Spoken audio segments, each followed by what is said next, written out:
Hola a tots i a totes, jo em dic Ismael Clavero, soc instructor de mindfulness, coach, també sociòleg.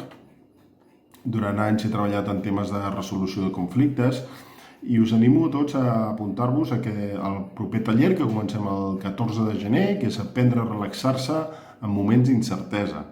Amb aquest taller, que començarem online, aprendrem una sèrie de pràctiques de mindfulness per relaxar-se, per meditar, pràctiques que ens seran molt útils per estar en equilibri i estar en benestar emocional tot i els moments que estiguem passant.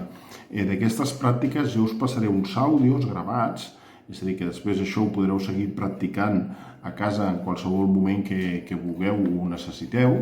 I a més veurem què és això de l'estrès, aprendrem què és l'estrès, quins components té, com actua, en quina part ens pot ser positiu l'estrès quan a reacció davant de les dificultats, però en quina part l'estrès ens és excessiu i ens és negatiu, aprendrem a gestionar-lo, veurem quines emocions hi ha dins l'estrès, com afecta la comunicació l'estrès, etc. Jo crec que serà un curs molt útil i tant a nivell de coneixements com per ajudar-nos al nostre benestar emocional, i us animo tots a apuntar-vos i a que ens veiem el proper 14 de gener. Salut, bones festes i una abraçada i fins aviat.